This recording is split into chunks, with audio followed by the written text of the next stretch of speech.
সেহরি যদি আমরা খেতে না পারি তাহলে আমরা সারাদিন কিভাবে রোজা রাখবো? হ্যাঁ, তাহলে দেখতে হবে যে সেহরি আমাদের হয়নি সেটা মাথায় রেখে আমাদের যে ব্যবস্থা নিতে হবে সেটা হচ্ছে সারাদিন যে দুর্বলতাটা আমাদের জেঁকে বসেছে সেই দুর্বলতা কাটানোর জন্য আমরা ইফতারের সময় অবশ্যই একটা স্যালাইন বা মিনারেল সমৃদ্ধ ড্রিঙ্কস রাখবো। সেটা হতে পারে পুদিনা লেবুর রিফ্রেশিং ড্রিঙ্কস।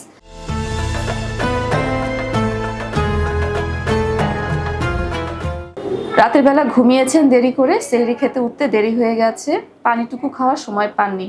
এরকম সবারই হয়। আমাদের প্রতিটি ঘরে দেখা যায় যে ৩০টা দিনের রোজাতে আমরা হয়তো ২-১ দিন মিস করে ফেলি। তাহলে সেহরি যদি আমরা খেতে না পারি তাহলে আমরা সারাদিন কিভাবে রোজা রাখবো?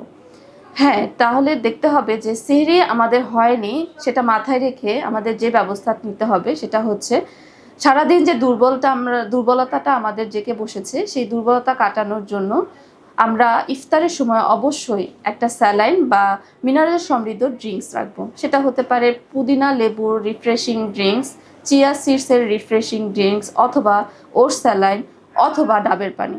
এগুলো আমরা যদি রাখি ইফতারের সময় তাহলে দুর্বলতা কিন্তু অনেকাংশেই কেটে যাবে। রেক্সল 99.9% জীবাণু থেকে সুরক্ষা দেয়। বাংলাদেশের রেক্সল, কেয়ারে অল ইন অল। তার সাথে একটা ভালো পোর্শনের প্রোটিন জাতীয় খাবার, যেমন ডিমের সালাদ হতে পারে, চিকেন সালাদ হতে পারে, ছোলার সালাদ হতে পারে।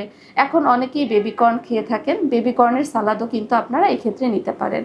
এছাড়া সাথে একটা পূর্ণাঙ্গ মিল, যেমন হচ্ছে ভাত ডাল সবজি অথবা হচ্ছে পাতলা সবজি খিচুড়ি, অথবা আপনি নিতে পারেন মোটামুটি নর্মাল রান্না করা হচ্ছে যে কোনো আপনার পুষ্টিকর আইটেম, যেমন হচ্ছে সেটা ছোলা মুড়িও হতে পারে। তবে অল্প তেল মশলা দিয়ে রান্না করতে হবে এবং মাথায় রাখতে হবে যে খাবারটা যাতে ভারী না হয়ে যায়, এবং একটু পর পর ইফতারের পর থেকে রাতে ডিনার পর্যন্ত অল্প অল্প করে খাবার গ্রহণ করবেন।